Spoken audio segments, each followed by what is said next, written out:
Hola, muy buenos días. Bienvenidos a EPG Pathshala de Español. Estamos en el paper 9 que se titula Literatura Medieval. Me llamo doctora Alka Jaspal e imparto clases de literatura española medieval en la Universidad Nehru, Nueva Delhi. En este módulo hablaremos de la obra Kalila-e-Dimna. El Kalila es una de las primeras colecciones de cuentos junto con el Sendebar y Barlaam-e-Josafat que ha invitado la atención de numerosos especialistas desde el siglo pasado. En cuanto a las diferentes versiones del Kalila, Antonio García Solalinde, Sylvester Seyssy, John Esten Keller, Francisco López Estrada y muchos otros como María Jesús Lacarra, Juan Manuel Cacho Blecua y Marta Haro y otros estudiosos han trabajado sobre este tema y han presentado un panorama crítico muy exhaustivo de análisis y comentarios que facilitan enormemente la lectura y clarifican los criterios críticos y se ocupan de aspectos temáticos y estructurales. Todos los estudios críticos han atribuido unánimemente los orígenes de la obra Kalila-e-Dimna, la obra medieval castellana del siglo XIII después de Cristo, a la India. Hasta la fecha no se ha encontrado ningún texto que coincida exactamente con este texto. Fue compuesto antes del siglo IV después de Cristo, precisamente en el reinado del rey sasánida Khosroes Anushirvan, en los años 531 hasta 579 después de Cristo. Esta obra fue compuesta antes del siglo VI después del Cristo, precisamente en el reinado del rey sasánida Khosroes Anushirvan. El año concretamente es 531 hasta el año 579 después de Cristo. En su reinado, el físico Burzue lo tradujo al Pahlavi, basándose en un texto ahora perdido. Se conoce el contenido de este texto, también perdido, a través de la traducción al árabe hecha por Ibn al-Muqaffa en el año 750 después de Cristo. Esta traducción es fundamental para la transmisión de la obra en cuestión desde el Oriente al Occidente. Los críticos consideran a Ibn al-Muqaffa como el introductor de Espejos de Príncipes, que es un género persa en la literatura árabe, mediante su traducción del Kalila y otras obras didácticas. Al-Muqaffa estaba manejando un texto que contenía múltiples alusiones a varias concepciones sociales y religiosas de la cultura hindú, como el politeísmo y el sistema de las castas. Como se habrán advertido, estamos aludiendo y hablando de la famosa obra hindú, el Panchatantra, a quien se le debe todas las fuentes de la obra medieval Kalila. nociones que no tendrían recepción favorables en el mundo musulmán. Por lo tanto, omite muchas expresiones politeístas, conservando la naturaleza original del texto. El Kalila continúa su viaje por Europa mediante esta traducción árabe, incorporando modificaciones introducidas por las culturas receptoras. Se adaptaron la mayoría de las modificaciones en la traducción castellana medieval del año 1251. El origen de los cuentos del Kalila se ha fijado concretamente en la esfera de la predicación religiosa budista y su utilización de jatakas, que son historias de las reencarnaciones del Buda. Estas narraciones migraron a Europa tras ser perpetuadas por escrito. Una de las más viejas colecciones es el Tantrakyaika, cotejo de la obra original del que procede el Kalila, que constaría de 5 libros destinados a enseñar la sabiduría a los príncipes por medio de las fábulas de animales. De esta derivaría el Panchatantra, ya en el año 300 después de Cristo, que, como el propio nombre indica, consta de 5 historias o tantra. Esta obra pertenece a los libros de Niti Shastra. Niti significa conducta y Shastra, instrumento de aprendizaje. Es decir, que versa sobre ética y moral práctica. El material del Panchatantra que aparece en el Kalila es el contenido en los capítulos 3, 4, 5, 6, 7 y 8 de la versión castellana. El resto de la obra medieval agrupa algunos relatos del Hitopadesha y del Mahabharata, entre otros. Todos estos componentes del Kalila sufrieron modificaciones, amplificaciones y recortes a lo largo del extenso peregrinaje de esta colección de cuentos. Formalmente, la historia se presenta de forma de ensarto, la caja china, en el marco de los relatos, mediante una serie de preguntas y respuestas entre el filósofo y el rey. Aquí se debe aclarar como un apartado lo que se entiende por el concepto la caja china. Esto significa que se encaja un cuento o varios dentro de un marco principal de otro cuento. Así tenemos como la famosa muñeca rusa, varias muñecas, una dentro de la otra. Aquí es la misma forma, varios cuentos, uno dentro del otro. Y el final obra como la historia marco. Continuando, a su vez, este diálogo queda unido a un marco narrativo que explica la génesis de la obra y de esta manera intensifica su significado. Su interés para nosotros radica principalmente en que conjuga en su seno un doble propósito.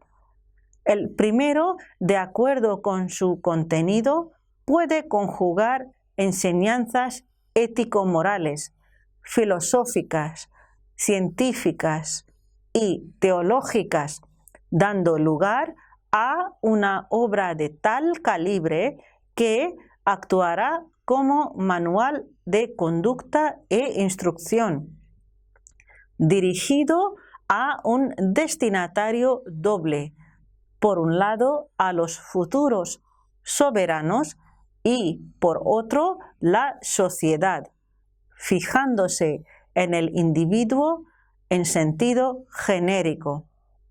Y en segundo lugar, ofrece placer a través de la elegancia literaria y la construcción ingeniosa de las obras.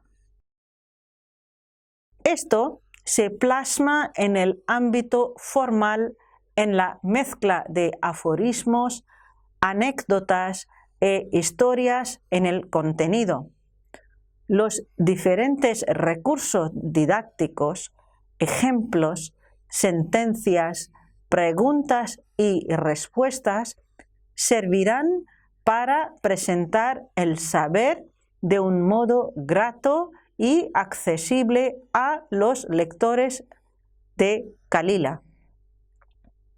Presenta una sabiduría dirigida a facilitar unas normas de conducta práctica útiles para todos los individuos, pero imprescindibles para quienes, por su condición de gobernantes, deben ser aún más estrictos en su cumplimiento. Presenta la sencilla ética con su insistencia en la necesaria precaución, mesura, prudencia, etc. Comporta un matiz conformista, fácil de asimilar por cualquier sociedad inmovilista. En el modo de transmisión de estos relatos está la eficacia de su didactismo. Aquí lo que tenemos que contrastar de todas formas es que la obra castellana mantiene en esencia el espíritu de la obra sánscrita, pero lo que cabe mencionar es que la obra medieval resulta ser una agrupación de fuentes de diferentes países, diferentes culturas, y pasa por un proceso de asimilación a sus exigencias socioculturales, eliminando de esta manera aspectos religiosos, por particular de las menciones típicas que aparecen en el Panchatantra. Siguiendo adelante, lo que ahora vamos a plantear son unos aspectos que son muy importantes en esta obra, tanto la sánscrita como las derivaciones y, claro está, la derivación final en castellano, el Kalila. Estamos ya presentando el panorama de 4 diferentes versiones: la sánscrita, Pelmi, siria, árabe, ya llegando al final quinto, que es el castellano medieval. Y todavía no hemos mencionado las versiones griegas ni las latinas. Los aspectos que sobresalen en todas estas versiones son procedentes del Niti Shastra. Primera de esta es las relaciones humanas entre el rey e individuo, o el individuo y la sociedad. Esto se estructuran de acuerdo a la tríada básica: obligaciones del rey con Dios, consigo mismo y con su pueblo, preceptos que son universales en todo el mundo. la figura de Dios como juez supremo y el rey por gracia de Dios. La oposición virtud-vicio funciona en el núcleo del proceso didáctico, que se puede equiparar a una aventura iniciativo-moral, en la que el individuo tendrá que sortear y pasar una serie de peligros en este mundo con la sabiduría adquirida, sea por consejos de personas o sea como un aprendizaje a través de un ejemplo que alguien le presente, para poder conseguir el preciado galardón, premio y renacer en la verdadera vida, conseguir la fama y conseguir la bendición de Dios. Este proceso solo podrá ser exitoso si se supera la etapa de pruebas, lo cual significa que hay que vencer el mal tanto exterior como interior. El mal aquí significa tanto lo negativo como las externas de la sociedad, como las tentaciones que uno siente en carne y hueso. La clave es un comportamiento perfecto, idóneo, que está avalado por la fe en cuanto al terreno religioso y, por otra parte, por la sabiduría en el plano ético-moral. Por lo que respecta a las relaciones del rey o el individuo con el prójimo, con la sociedad en la que vive, se demanda una conducta intachable que sirva de ejemplo. La relación entre el maestro y el discípulo abarca sentimientos de admiración, respeto, obediencia, confianza, cariño e incluso veneración. La amistad como elemento integral tiene su génesis en el amor y se potencia con la verdad, la justicia y la lealtad hacia su maestro. Hay distintos matices de la amistad: la amistad rota, la pura y, por supuesto, está la enemistad. En cuanto a las mujeres, se considera que éstas arrastran al hombre al pecado, principalmente con dos armas: la hermosura, que genera el enamoramiento y anula la voluntad, y su alta capacidad para engañar. Aquí hace falta matizar un poco más. Esta ha sido la perspectiva del Kalila. Quiere decir que a la mujer se le considera que arrastran el hombre al pecado. Es la eterna pecadora, la Eva que llevó al Adán a la caída. Por lo tanto, pero la literatura oriental, el Panchatantra, el Hitopadesha, por ejemplo, no presentan esta postura. Claro está que las fábulas presentan una imagen misógina de la mujer, pero no quiere decir que solo existan mujeres negativas. Al contrario, el Panchatantra y Hitopadesha y Mahabharata presentan imágenes de mujeres en toda su variedad, toda su representación social.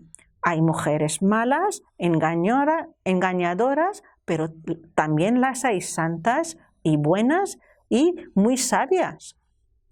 Lo que la obra y el precepto quiere subrayar es que sea hombre o sea mujer, tiene que tener la perspicacia, la sabiduría de poder juzgar la situación, poder juzgar las personas que tiene delante, no separarlos por género, sea varón o hombre, sencillamente juzgar la postura que llevan de cómo son y obrar según aquello.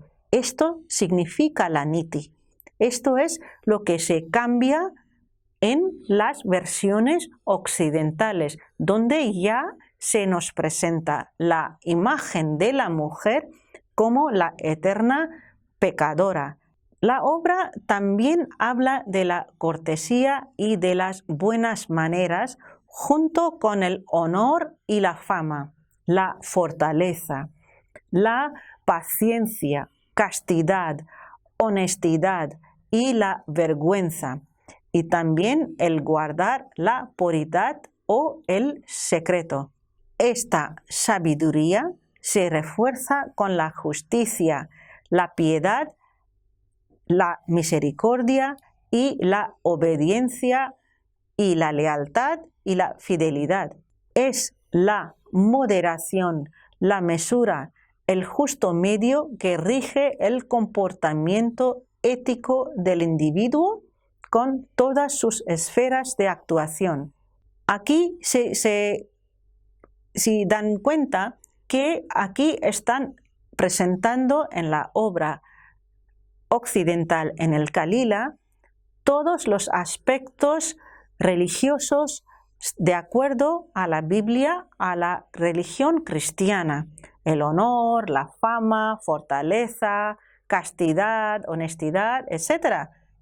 Lo cual no quiere decir que en el Panchtantra no hagan hincapié, que no den importancia a estos aspectos, pero allí también lo importante es que presentan una visión más realista de la sociedad en la que funcionamos.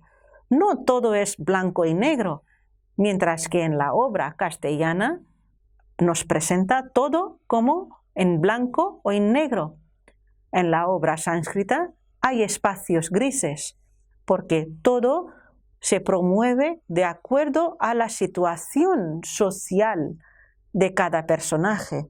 Por ejemplo, lo que es el obrar bien para una persona o obrar mal para otra depende de la postura y la situación de cada uno. Hoy en día también se dice, no hay mentiras ni verdades, también hay mentiras piadosas. En el Kalila podemos señalar dos aspectos diferentes de la predestinación.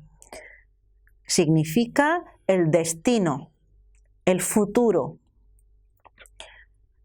Están designados a su vez con términos diversos. Por un lado, el destino predetermina la natura básica del hombre, quiere decir cómo es esta persona, y que viene predeterminada desde el nacimiento, de un modo que resulta difícil, cuando no imposible, de modificar. Por otra parte, este concepto puede tener una vertiente individual o social también. Sea en un aspecto u otro, la natura de una persona es prácticamente inmutable. Los cuentos enseñarán los graves riesgos que se corren por intentar cambiar la naturaleza de una persona. El destino encarnado en la divinidad rige la vida de todos los hombres, los cuales también actúan determinados por su origen social. Por otro lado, se culpa al destino de provocar acciones incomprensibles e inevitables, llamadas las venturas, que escapan al poder humano. se admiten las venturas con la resignación fatalista del que conoce su impotencia para evitarlas. Todas las alegrías y desgracias de la vida se aceptan como resultado de males pasados, pero cada hombre también es responsable de su propio destino, aunque la prudencia, la sabiduría, etc., poco pueden hacer para evitarlas en la mayoría de las ocasiones. Se llega a hacer de las ciencias ocultas un auxiliar eficaz para conocer previamente las naturas y las venturas.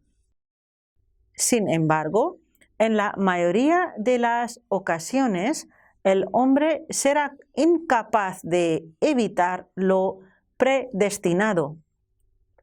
Se aprecia una alternancia entre el fatalismo, que deja todo en manos de la divinidad, pero el hombre sabio puede triunfar sobre el destino.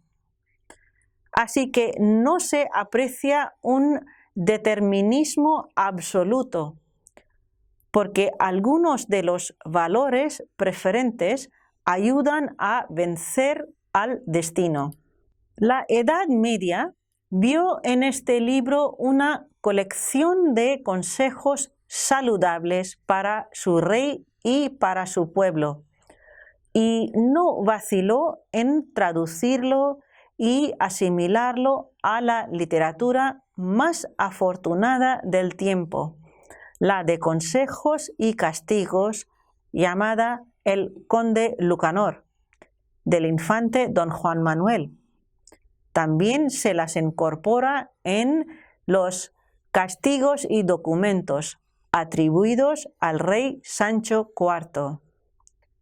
También aparecen en el libro de los gatos o de los cuentos. Aparece en libro de ejemplos por ABC y muchos otros, y entre ellos el de los engaños y los asallamientos de las mujeres, que es una obra de índole negativa en el sentido que presenta la imagen completamente negativa y misógina de las mujeres. También en la obra de Arcipreste Ita vemos muchas apreciaciones de este tipo variadas e eminentes de la predilección medieval por esta literatura nómica, moralizadora, y aún encontraríamos en estos libros y en mayor o menor cantidad el recuerdo directo o vago de los cuentos del Calila e Dimna. Ahora vamos a seguir algunos fragmentos de la obra. El primero es el cuento del cuervo y la culebra. Empieza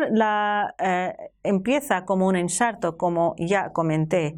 Se plantea la problemática en voz de uno de los personajes, sea Calila, Dimna o otro personaje que viene en relación del cuento.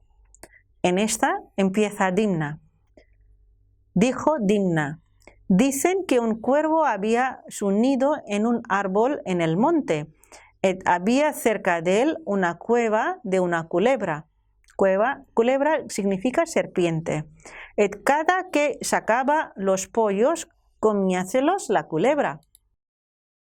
Después que se lo hubo hecho muchas veces, hubo el cuervo muy gran cuita, querréyose a un su amigo de los lobos cervales, dijo: quiero ir a la culebra picarle los ojos, por ventura quebrantárselos si tú me lo aconsejaras, habré esperanza de holgar.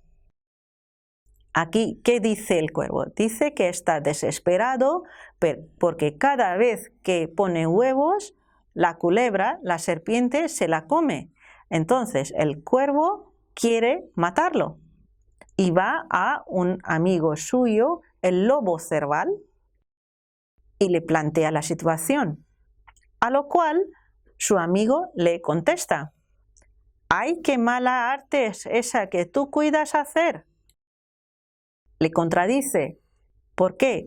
Dice que él ya tiene que tomar otras medidas, porque no se puede matar al enemigo de manera tan directa. Hay que engañarlo y hacer que la situación se crea de tal manera que el enemigo esté aniquilado. Este cuento, como ya les sonará, también viene del Panchatantra. El siguiente es de la garza, las truchas y el cangrejo. También es un cuento muy famoso en el cual la garza lleva a las truchas desde un lago donde ya hay mucha sequía y las truchas se están muriendo. La garza les promete que les lleva a salvo a otro lago donde hay mucha agua. El cangrejo teme algo negativo, se ofrece para el traslado y en el camino, cuando se da cuenta, mata a la garza. Sigue el cuento así: trabájate de al, porque hayas lo que quieras e non faga mal.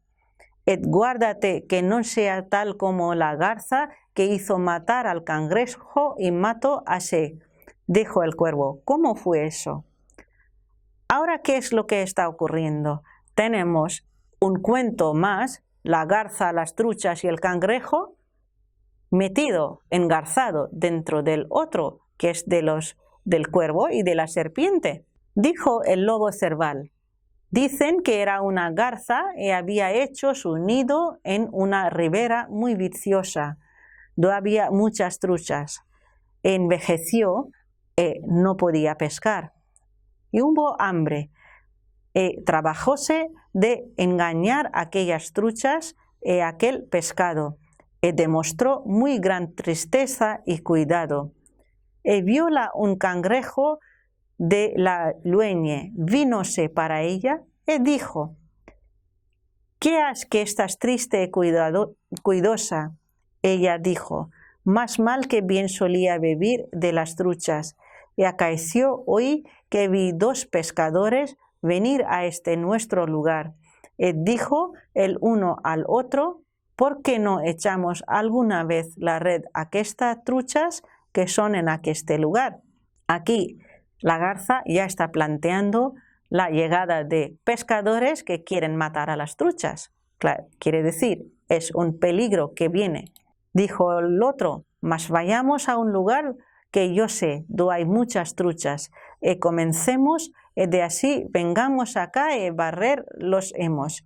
Y así sucesivamente sigue el cuento, a grosso modo, las mismas líneas que el cuento que aparece en el Panchatantra. Al final, el cangrejo mata a la garza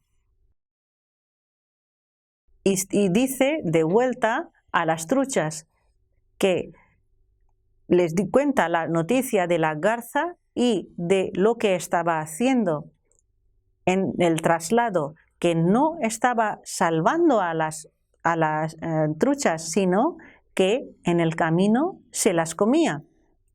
Y dice: la garza y las truchas que llevaba cada día las comía y que la había muerta, et moraron en su lugar.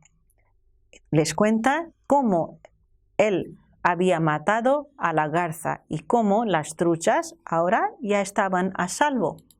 Como verán, este cuento es ya concretamente calcado del Panchatantra, aunque hay unos aspectos muy importantes, estructurales, de presentación de la obra. En el Panchatantra tenemos la historia marco de todo el cuento que sigue el ensarto, etc. Pero entre la presentación de la trama y el diálogo aparecen varios versos que proceden o del Mahabharata o de los Shastras o del Niti Shastra de Chanakya o de manera muy particular de los Vedas. Sea cual sea el origen, el autor Vishnu Sharma nos presentó en el Panchatantra una serie de paralelos que ocurre así, así, así, quiere decir, distintos ejemplos nos presenta para que nos diésemos cuenta de lo que ocurre. Es como el establecer la verdad mediante las escrituras. En contraposición, ¿qué es lo que encontramos en la obra Kalila? Allí encontramos la historia, sí, pero ahí sufre la eliminación de los versos. No tenemos versos o coplas, estrofas, al mismo modo que en el Panchatantra. Sí, lo que ocurre es que el autor los traslada en resumen de forma de prosa en el texto, resumiendo toda la trama explicativa en unas líneas. Pero en cuanto a la estructura, se atañe completamente al original. A modo de conclusión, podríamos también añadir en este apartado es el otro aspecto de los nombres propios. Los autores que intervienen en las versiones intermedias y los autores que tradujeron desde el árabe al castellano medieval, etc., que sufre ahí una adaptación religiosa social también. Social en el sentido de que los nombres propios se eliminan en Panchatantra, si se fijarán, cada pescado, garza y el cangrejo tienen un nombre que es autoexplicativo de su naturaleza. Es un aspecto que se elimina por completo en las derivaciones. Así, como final, podríamos afirmar que estos componentes del Kalila sufren muchas modificaciones, ampliaciones y recortes a lo largo del extenso peregrinaje de esta colección de cuentos desde la India, ya del siglo IV después de Cristo, hasta la Europa medieval del siglo XV. Muchas gracias.